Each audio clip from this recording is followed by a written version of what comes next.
Hello friends, welcome to SRNS YouTube channel. நீங்கள் பார்த்தீங்கன்னா இந்த லேப்டாப்பை பார்த்தீங்கன்னா அந்த பழைய லேப்டாப் நம்ம ஒரு குட்டி ஹோம் சர்வராக மாற்ற போகிறோம். இன்றைக்கி நம்ம மாற்ற போகிறது பார்த்தீங்கன்னா ஈஸியான ஸ்டெப்ஸ்.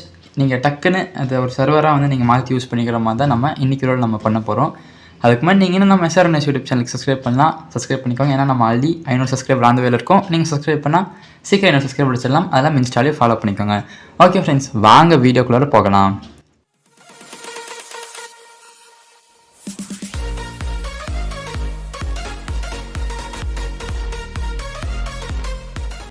ஓகே ஃப்ரெண்ட்ஸ், இன்றைக்கி பார்த்தீங்கன்னா நம்ம இந்த லேப்டாப்பில் தான் பார்த்தீங்கன்னா நம்ம சர்வர் ஹோஸ்ட் பண்ண போகிறோம். இது சர்வர்னு சொல்லாமல் பார்த்தீங்கன்னா லோக்கல் நெட்வொர்க்கில் பார்த்தீங்கன்னா இப்போ இதுமாதிரி நீங்கள் ரவுட்டர்ஸ் எல்லாமே வச்சுருக்கீங்க பார்த்தீங்களா, அந்த நெட்வொர்க்கில் பார்த்தீங்கன்னா இதில் இருக்க ஸ்பேஸை பார்த்தீங்கன்னா நம்ம ஷேர் தான் பண்ண போகிறோம். அது ஹோஸ்டிங் இதில் வராது. லைக் பார்த்தீங்கன்னா இந்த லேப்டாப்பில் இருக்க டிஸ்க் ஸ்பேஸ் பார்த்தீங்கன்னா நம்ம நெட்வொர்க் மூலமா பார்த்தீங்கன்னா ஷேர் பண்ண போகிறோம் இந்த ரவுட்டரில் கனெக்ட் ஆகிருக்க எல்லா டிவைசஸ்க்கும். இது பார்த்தீங்கன்னா ஈஸியான ஸ்டெப் தான். நீங்கள் 2 நிமிஷத்தில் எல்லாத்தையும் நீங்கள் செட் பண்ணிட்டு நீங்கள் டக்குன்னு ஃபைலை ஷேர் பண்ணிட்டு திரும்பி நீங்கள் க்ளோஸும் பண்ணி வைக்கலாம். இல்லை நீங்கள் ரன் பண்ணிட்டே இருந்தால் கூட உங்களுக்கு ஃபைல் ஷேரிங் நடந்துகிட்ருக்கும். ஸ்டெப்ஸ் ரொம்ப ஈஸி தான். வாங்க ஸ்டார்ட் பண்ணலாம். ஃபஸ்ட்டு அதுக்கு தேவையான பொருட்கள் பார்த்தீங்கன்னா நான் ஈத்தர்நெட் கேபிள் எடுத்துக்கிறேன். ஏன்னா இந்த லேப்டாப்பில் நெட்வொர்க் அடாப்டர் பழசு தான். 2.4 GHz தான் சப்போர்ட்டும். ஸோ ஸ்பீட் எதிர்பார்க்க முடியாது. So ethernet cable.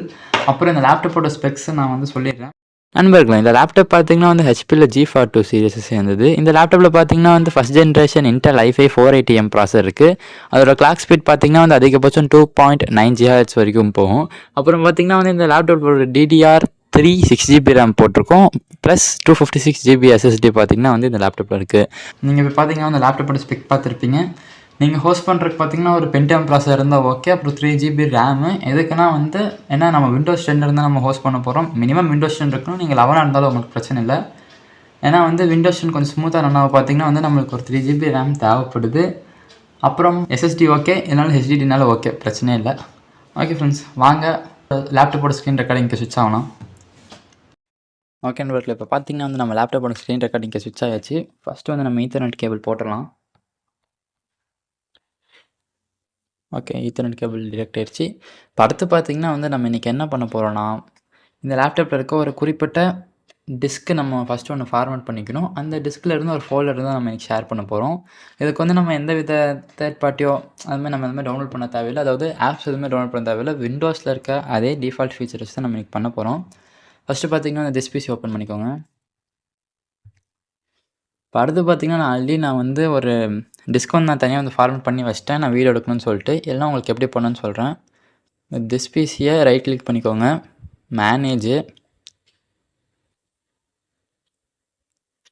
எஸ்எஸ்டி போட்டு இவ்வளோ நேரம் லோட் ஆகுது. Okay, disk management. இதில் பார்த்தீங்கன்னா உங்களுக்கு இது நீங்கள் டிடிஎஸ்கிலேருந்து பிரிக்கிறது எனக்கு ஓகேன்னு சொல்லுவேன். ஏன்னா சி டிஸ்கில் மினிமம் ஒரு 50 ஜிபியில் இல்லை ஒரு 90 ஜிபியாச்சு செஞ்சு விட்ருங்க. அப்போ தான் கொஞ்சம் விண்டோஸில் நம்மளால் ஸ்பீட் பார்க்க முடியும். இல்லைனா கஷ்டம். இப்போ இது எப்படி நான் பிரிக்கேன்னு சொல்கிறேன். இப்போ உங்கள்கிட்ட ஒரு டிஸ்க் இது மாதிரி இருக்குதுன்னு வச்சுக்கோங்க. என்கிட்ட இந்த டிஸ்க் எம்டியாக தான் இருக்குது. இப்போ இந்த டிஸ்க்கை பார்த்தீங்கன்னா நீங்கள் ரைட் கிளிக் பண்ணிக்கோங்க. ஸ்ட்ரிங்க் வால்யூம் இருக்கா, உங்களுக்கு எவ்வளோ வேணுமோ இங்கே இப்போ பார்த்தீங்கன்னா உங்களுக்கு 5 ஜிபி வேணால் நீங்கள் இங்கே 5000ன்னு சொல்லிட்டு என்ட்ரு பண்ணணும். ஸோ நீங்கள் இங்கே எம்பியில் தான் என்ட்ரு பண்ண போகிறீங்க. ஸோ நீங்கள் தௌசண்ட்ஸில் தான் உங்களால் இப்போ என்ட்ரு பண்ண முடியும். இப்போ எனக்கு இது 5 ஜிபி ரவுண்டாக இல்லை. நான் ஒரு இப்போதைக்கு நான் ரவுண்டாக ஒரு 300 MB இது பண்ணி நான் ஸ்ட்ரிங்க் பண்ணிடுறேன். ஆனால் இதில் என்ன மெர்ஜ் ஆனால் இப்படி ஆகாது. இந்த 4 ஜிபியை தூக்கி தான் நம்ம இங்கே போடுற மாதிரி இருக்கும். 4.25 ஜிபி. ஸோ இது எதுவுமே இல்லை. ஓகே, இப்போ பார்த்தீங்கன்னா நம்மளுக்கு 5 ஜிபி ஆச்சு. New volume. இப்போ இருக்கிறது ஈஸியாக இருக்கிறது நீங்கள் ஸ்ட்ரிங்க் பண்ணிட்டு நீங்கள் அப்படியே ஒரு இதை நீங்கள் புதுசாக ஃபார்மேட் பண்ணிக்கலாம்.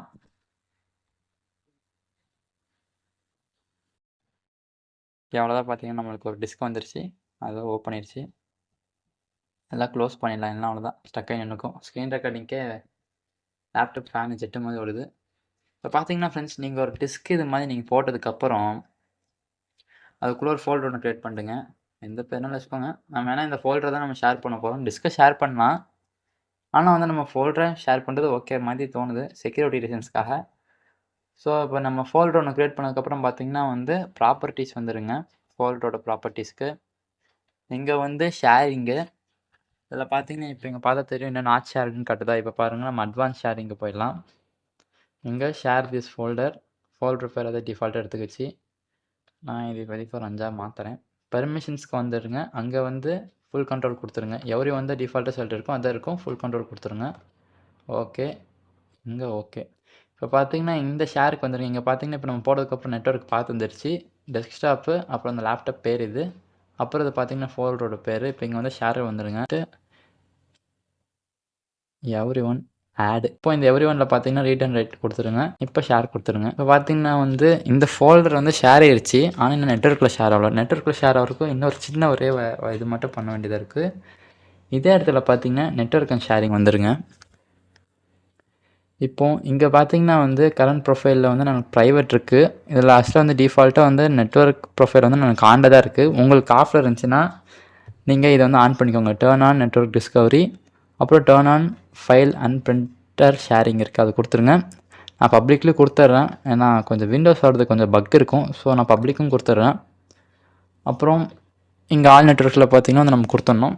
இது கண்டிப்பாக நீங்கள் கொடுத்தாகணும். இது கொடுத்துருங்க. அப்புறம் பார்த்தீங்கன்னா வந்து இன்னொரு இது இருக்குது. நான் வந்து பாஸ்வேர்ட் ப்ரொடெக்ஷன் ஆனில் தான் வச்சுருக்கேன். இதுக்கு யூசர் நேம் பாஸ்வேர்டு வந்து நான் உங்களுக்கு போடும்போது சொல்கிறேன். இன்கேஸ் உங்களுக்கு பாஸ்வேர்ட் ப்ரொடெக்ஷன் ஆனால் நீங்கள் வந்து ஆஃப் பண்ணிக்கலாம். ஆனால் என்ன வந்து உங்கள் நெட்வொர்க்கில் கனெக்ட் பண்ணியிருக்காங்க யாருனாலும் யூஸ் பண்ண முடியும். பாஸ்வேர்ட் கேட்காது. அவங்க இந்த அட்ரஸை மட்டும் போட்டாங்கன்னா உங்களால் அப்படியே எடுத்து யூஸ் பண்ண முடியும். ஸோ அதை மட்டும் நீங்கள் பார்த்துக்கணும். பாஸ்வேர்ட் ப்ரொடெக்ஷன் ஆன்லேயே வைக்கிறேன். இப்போ பார்த்தீங்கன்னா சேவ் சேஞ்சஸ் கொடுத்துட்றேன். இப்போ இதை க்ளோஸ் பண்ணிவிட்டு இங்கே நெட்வொர்க் வந்து பார்க்கலாம். ஃபோல்டர் எம்டின்னு காட்டுது. ஓகே. இங்கே பார்த்தீங்கன்னா இப்போ நம்ம இந்த லேப்டாப் பார்த்தீங்கன்னா வந்து இப்போ நெட்வொர்க்கில் காட்டுது. இப்போ நம்ம இன்னொரு லேப்டாப்புக்கு போய் இதை ஆக்சஸ் பண்ண முடியுதான்னு பார்க்கலாம் வாங்க. இல்லையா நேரங்கள் கழித்து திஸ் பிசி போய்க்கோங்க. இப்போ இதில் வந்து நெட்வொர்க் வந்து போங்க கீழே. இப்போ வந்து உங்களுக்கு இப்படி காட்டுச்சுன்னா வந்து நெட்வொர்க் டிஸ்கவரி ஆஃப்ல இருக்குன்னு காட்டுச்சுன்னா இங்கே கிளிக் கொடுத்து டர்ன் ஆன் பண்ணிக்கோங்க. பார்த்தீங்கன்னா வந்து நம்மளுக்கு இந்த கம்ப்யூட்டர் இங்கே காட்டுது. ஃப்ரெஷ் பண்ணிக்கலாம். ஓகே, காட்டுது. இது இன்னொரு வழி இருக்குது. இது ஆனால் வந்து இந்த வழியில் கொஞ்சம் பக் இருக்குன்னுவாங்க. ஸோ அதை நம்ம பார்த்துக்கலாம் அப்படின்னு. இன்கேஸ் நம்மளுக்கு இந்த வழியில் வந்து நம்மளுக்கு வேலை செய்யலைன்னா வந்து நம்ம ஐபி அட்ரஸ் போட்டு பண்ணுற மாதிரி மட்டும் இருக்கும். 2 வழி இருக்குது. ஒரு வழி இப்படி டேரெக்டாக உள்ள போகிறது. இன்னொரு வழி பார்த்தீங்கன்னா வந்து நம்ம ஐபி அட்ரஸ் போட்டு போகிற மாதிரி இருக்கும். இது ஆனால் எவ்வளோ நேரம் லோட் ஆகுறது பார்த்தா வந்து நம்மளுக்கு இது வந்து வராது. ஸோ என்ன பண்ணனா வந்து இப்போ அந்த இன்னொரு லேப்டாப்புக்கு போயிடலாம். பழைய லேப்டாப்பில் ஹோஸ்டிங் பண்ணுறோம்ல அங்கே போய்க்கலாம். இப்போ இந்த லேப்டாப்பில் பார்த்தீங்கன்னா வந்து சிஎம்டி ஓப்பன் பண்ணிக்கோங்க. இதில் வந்து ஐபி கான்ஃபிக்னு டைப் பண்ணிங்க. ஐபி கான்ஃபிக்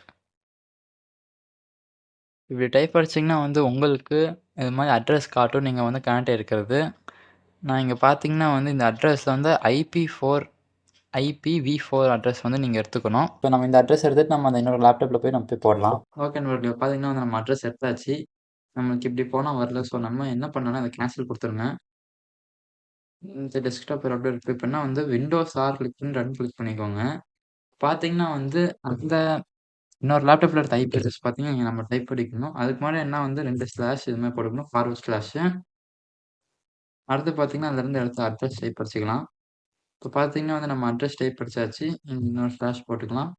அப்புறம் இந்த ஃபோல்டர் நேம் நீங்கள் போடுறதுனாலும் போட்டுக்கலாம். இந்த ஃபோல்டர் நேம் போட்டோன்னா வந்து நம்மளுக்கு அந்த 2 ஃபோல்டரா காட்டும். அதை நம்மளுக்கு எப்படின்னு காட்டும். இப்போ பார்த்தீங்கன்னா வந்து நான் போட்ட அட்ரஸ்க்கு இது மாதிரி யூசர் நேம் அண்ட் பாஸ்வேர்ட் கேட்கும். இப்படி கேட்கக்கூடாதுன்னா வந்து நீங்கள் அந்த நெட்வொர்க் டிஸ்கவரில் பார்த்தீங்கன்னா வந்து நீங்கள் பாஸ்வேர்டு வந்து ஆஃப் பண்ணிடணும். அவங்களுக்கு ஆல்ரெடி இடத்த சொல்லியிருப்பேன். நீங்கள் அந்த இடத்துல போய் நீங்கள் ஆஃப் பண்ணுற மாதிரி இருக்கும்னு. அதில் வந்து ஆல் நெட்வொர்க்கில் பார்த்தீங்கன்னா வந்து டர்ன் ஆன் பாஸ்வேர்ட் இருக்கும். அதை வந்து நீங்கள் ஆஃப் பண்ணிக்கோங்க. இங்கே காட்டுறோம் பார்த்தீங்களா, அதை வந்து நீங்கள் ஆஃப் பண்ணிக்கோங்க. நீங்கள் அப்படி அதில் ஆஃப் பண்ணிங்கன்னா வந்து நம்மளுக்கு இது மாதிரி பாஸ்வேர்டு வந்து கேட்காது. யாருனாலும் ஈஸியாக எடுத்துக்கலாம். இதுக்கான யூசர் நேம் பாஸ்வேர்ட் நான் என்னன்னு சொல்லிடுறேன். இப்போ பார்த்தீங்கன்னா வந்து நான் வந்து ஹோஸ்ட் பண்ணுற இந்த பிசியோட பேர் எடுத்துக்கணும். இங்கே பார்த்தீங்கன்னா அந்த லேப்டாப் பேர் பார்த்தீங்கன்னா வந்து டெஸ்க்டாப் -HPG42ன்னு வச்சுருக்கேன். இதில் பார்த்தீங்கன்னா வந்து இப்போ அதை அடிச்சிடலாம் நம்ம. அப்புறம் பார்த்தீங்கன்னா வந்து அந்த லேப்டாப்பில் இருக்க யூசர் பேர். இந்த லேப்டாப்பில் பார்த்தீங்கன்னா வந்து என்னோட யூசரோட பேர் பார்த்தீங்கன்னா வந்து நான் அட்மின் வச்சுருக்கேன். ஸோ பார்த்தீங்கன்னா வந்து ஸ்லாஷ் அட்மின். அடுத்து பாஸ்வேர்ட் பார்த்தீங்கன்னா வந்து இந்த லேப்டாப் நீங்கள் உள்ள லாக் ஸ்க்ரீன் பாஸ்வேர்டு ஒன்று வச்சுருப்பீங்களா, அந்த பாஸ்வேர்டு தான் பார்த்தீங்கன்னா இதுக்கான பாஸ்வேர்டு. இன்கேஸ் உங்ககிட்ட நீங்கள் இப்போ இந்த ஹோஸ்ட் பண்ணுற அந்த லேப்டாப்பில் வந்து நீங்கள் லாக் ஸ்க்ரீன் பாஸ்வேர்ட் போடலன்னா நீங்கள் அதை போட்டுக்கோங்க. அது வந்து பாஸ்வேர்டாக போடுங்க, பின்னா போட வேணாம். இப்போ பாஸ்வேர்ட் பார்த்தீங்கன்னா வந்து லாக் ஸ்க்ரீன் பாஸ்வேர்ட் நான் போட்டுக்கிறேன். ஓகே, கொடுத்துடலாம். இப்போ பார்த்தீங்கன்னா வந்து நம்மளுக்கு இங்கே வந்துடும். இதே வந்து இந்த இடத்துல நம்ம வந்து ஸ்லாஷ் போடுறதுனால இங்கே வருது. இப்போ நான் டேரெக்டாக இந்த ஃபோல்டர் பேரை கொடுத்தேன்னா டேரெக்டாக இந்த ஃபோல்டருக்கு வந்துடும். இன்னும் இந்த முன்னாடி இந்த இடம் காட்டாது. இப்போ பார்த்தீங்கன்னா வந்து இந்த ஃபோல்டர் எம்டியாக இருக்குது. இப்போ நான் வந்து இந்த லேப்டாப்லேருந்து சில ஃபைல்ஸ் எடுத்து நான் அதில் போடுறேன். அதை நம்ம அந்த லேப்டாப் காட்டுதான்னு பார்க்கலாம். எனக்கு 300 MB இங்கே வந்து பேஸ்ட் பண்ணுவோம். வாங்க அந்த லேப்டாப் இதில் பார்க்கலாம். இந்த லேப்டாப்பில் பாருங்களேன், நான் அங்கே காப்பி பண்ணி பேஸ்ட் பண்ண ஃபைல்ஸ் இப்போ எனக்கு இந்த லேப்டாப்பில் எனக்கு ஷோ ஆகுது பாருங்கள். ஸ்பீட் பார்த்தீங்கன்னா வந்து எனக்கு 11 MBPS வரைக்கும் போகுது. இங்கேயும் அதே மாதிரி தான் இருக்கும். நீங்கள் பெர்ஃபார்மன்ஸில் போய் நெட்வொர்க்கில் பார்த்தீங்கன்னா தெரிஞ்சிடும். எனக்கு பார்த்தீங்கன்னா வந்து இங்கே ரிசீவ்னு காட்டும், இங்கே வந்து சென்ட்னு காட்டும். எனக்கு பார்த்தீங்கன்னா வந்து 7 MBPS ஸ்பீட் வரைக்கும் பார்த்தீங்கன்னா எனக்கு வந்து ட்ரான்ஸ்ஃபர் ஸ்பீட் நடக்குது. இது சம்டைம்ஸ் பார்த்தீங்கன்னா வந்து உங்கள் நெட்வொர்க் டிபெண்ட் பண்ணி தான் இருக்கும். இப்போ நீங்கள் வாங்கியிருக்க ப்ராட்பேண்ட் ஸ்பீட் என்னவோ அதை டிபெண்ட் பண்ணி தான் இந்த ட்ரான்ஸ்ஃபர் ஸ்பீடும் இருக்கும். நீங்கள் வாங்கியிருக்கிறது ஒரு 100 MBPS தான் வந்து இங்கே வந்து 10 MBPS/s வந்து ட்ரான்ஸ்ஃபர் ஆகும். ஸோ அது பொறுத்து தான். இன்கேஸ் வந்து நீங்கள் உங்கள் மொபைல் நெட்வொர்க்கில் நீங்கள் வந்து இதை மாதிரி கனெக்ட் பண்ணி இது மாதிரி நீங்கள் ஹோஸ்ட் பண்ணிக்கலாம். மொபைல் நெட்வொர்க் ஸ்பீட் வந்து பார்த்துக்கோங்க. 4G மொபைல் டேட்டா கொஞ்சம் அவாய்ட் பண்ணிக்கோங்க. ஏன்னா ஸ்பீட் ரொம்ப கம்மியாக இருக்கும். அதுக்கு நீங்கள் பென்ட்ரைவ்லேயே எடுத்து நீங்கள் போட்டு ஷேர் பண்ணிட்டு போயிடலாம். ஸோ நீங்கள் மொபைல் நெட்வொர்க் யூஸ் பண்ணுறதா இருந்தால் ஒரு பெட்டர் 5G நீங்கள் வந்து யூஸ் பண்ணிக்கோங்க. ஓகே ஃப்ரெண்ட்ஸ், இந்த வீடியோவில் பார்த்தீங்கன்னா வந்து நம்ம ஈஸியாக 2 லேப்டாப் பார்த்தீங்கன்னா நம்ம வந்து டேட்டா ட்ரான்ஸ்ஃபர் பண்ணிட்டோம். ஆக்சுவலாக பார்த்தீங்கன்னா வந்து இது வந்து பார்ட் 1. நான் இது மாதிரி இன்னும் 2-3 வீடியோஸ் பண்ணலான்னு இருக்கேன். இந்த வீடியோவில் பார்த்தீங்கன்னா வந்து நம்ம விண்டோஸோட டிஃபால்ட்டான இப்போ இது மாதிரி ஃபீச்சர் வச்சு நம்ம இதை வந்து பண்ணியிருக்கோம். ஆனால் இது பார்த்தீங்கன்னா வந்து நீங்கள் இந்த நெட்வொர்க்கில் கனெக்ட் பண்ணியிருக்கணும். இப்போ வந்து நான் இந்த லேப்டாப் கனெக்ட் பண்ணியிருக்கேன். அந்த நெட்வொர்க்கில் நீங்கள் யூஸ் பண்ணுற லேப்டாப்பு கனெக்ட் இருந்தால் மட்டும்தான் உங்களால் வந்து ஃபைல் ஷேர் பண்ண முடியும். இப்போது நான் வந்து அடுத்த வீடியோவில் வந்து நம்ம எங்கே இருந்தனாலும் இந்த லேப்டாப் இருந்து இது மாதிரி டீட்டெயில்ஸ் ஆக்சஸ் பண்ணுறதுக்கு ஒரு வீடியோ போடலான்னு இருக்கேன். உங்களுக்கு அந்த வீடியோ வேணுன்னா வந்து லைக் பண்ணிட்டு ஒரு கமெண்ட் போடுங்க. எத்தனை பேருக்கு அந்த வீடியோ வேணும்னு பார்த்துட்டு நானும் அந்த வீடியோ போடுறேன். எனக்கும் அது மாதிரி போடுறது ஆர்வமாக தான் இருக்குது. நீங்கள் எத்தனை பேருக்கு வேணும்னு சொல்லுங்கள், நம்ம அந்த அடுத்த வீடியோவும் போட்டுடலாம். ஓகே ஃப்ரெண்ட்ஸ், இன்றைக்கி வீடியோவில் தான். உங்களுக்கு இந்த வீடியோ பிடிச்சிருந்தா லைக் பண்ணுங்கள், உங்கள் ஃப்ரெண்ட்ஸுக்கு ஷேர் பண்ணுங்கள். இது மாதிரி ஒரு ஃபீச்சர் இருக்குது ட்ரை பண்ண சொல்லி. அது இல்லாமல் ஏதாச்சும் ஒரு டவுட் இருந்தால் கண்டிப்பாக கமெண்ட் போடுங்க, நான் கண்டிப்பாக ரிப்ளை பண்ணுவேன். அது இல்லாமல் மேலும் இந்த மாதிரி வீடியோஸ் பார்க்க தயவு செஞ்சு SRNS யூடியூப் சேனலுக்கு சப்ஸ்கிரைப் பண்ணிவிடுங்க. 500 சப்ஸ்கிரைபர் ஆந்தவே சப்ஸ்கிரைப் பண்ணால் ஈஸியாக அடிச்சிடலாம். ஓகே ஃப்ரெண்ட்ஸ், அடுத்த வீடியோவில் சந்திக்கலாம். பாய்.